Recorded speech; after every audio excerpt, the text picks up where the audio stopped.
हर हर महादेव दोस्तों। जैसे हमने आपको बताया था कि हम भगवान शिव के 12 ज्योतिर्लिंगों के बारे में एक एक करके चर्चा करेंगे। तो आज भगवान शिव के चौथे ज्योतिर्लिंग भगवान ओंकारेश्वर की हम चर्चा करने जा रहे हैं।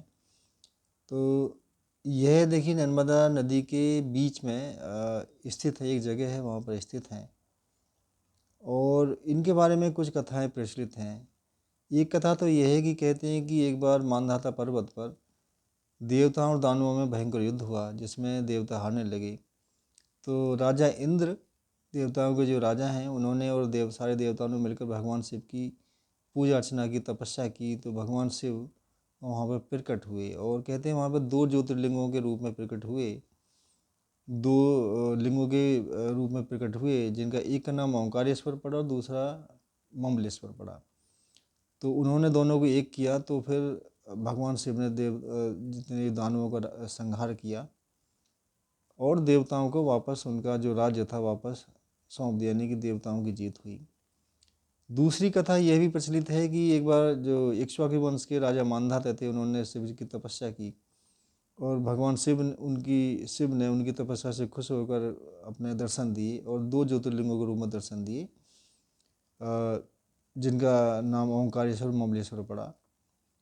और कहते हैं कि देखिए ये दोनों ही ना, ओंकारेश्वर ममलेश्वर, साकार और निराकार दोनों ही रूप में वहाँ पर प्रकट हैं। ओंकारेश्वर को साकार रूप माना जाता है और ममलेश्वर को निराकार रूप माना जाता है। तो इनका देखिए धार्मिक महत्व क्या है वो बताते हैं। तो ओंकारेश्वर 12 ज्योतिर्लिंगों में शामिल हैं। यहाँ दर्शन मार्ग से ही मोक्ष की प्राप्ति मानी जाती है। नर्मदा परिक्रमा करने वाले श्रद्धालु यहाँ अवश्य आते हैं, यानी जो नर्मदा में परिक्रमा करने आते हैं या स्नान करने आते हैं वो यहाँ पर अवश्य आते हैं। इनका आध्यात्मिक महत्व क्या है? ओम ब्रह्मांड की मूल ध्वनि है। ओंकारेश्वर को सृष्टि, पालन और संहार का प्रतीक माना जाता है। यहाँ पर ध्यान, साधना और योग के लिए अत्यंत शक्तिशाली स्थल इसको माना जाता है। अब देखिए बात करते हैं इसका ऐतिहासिक और सांस्कृतिक महत्व क्या है। कहते कि परमार, होलकर और मराठा काल की वास्तुकला का यहाँ पर दर्शन करने को मिलता है। आदि शंकराचार्य का यह क्षेत्र रहा है कि यानी कि उनका यहाँ से गहरा संबंध रहा है। वर्षों से संत और साधुओं की यह तपोभूमि रही है, यानी कि जितने भी ऋषि मुनि थे, साधु थे, यहाँ पर तप करने आते रहे हमेशा। सामाजिक और आर्थिक महत्व इसका क्या है? मध्य प्रदेश का प्रमुख तीर्थ पर्यटन केंद्र इसको माना जाता है। स्थानीय लोगों की आजीविका, पर्यटन, पूजा, नाव संचालन आदि का कार्य यहाँ पर बहुत आयतन में होता है।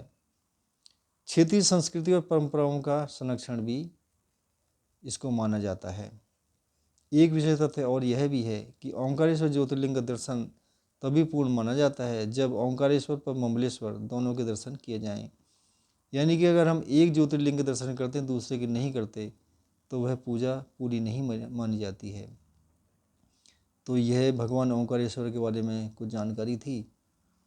आपने इनके दर्शन पहले किए होंगे, जानकारी भी ली होगी। अगर आपको यह जानकारी अच्छी लगी हो तो कमेंट करके अवश्य बताएं, या अच्छी नहीं लगी है तब भी कमेंट करके अवश्य बताएं। आपका बहुत बहुत धन्यवाद। हर हर महादेव। भारत माता की जय।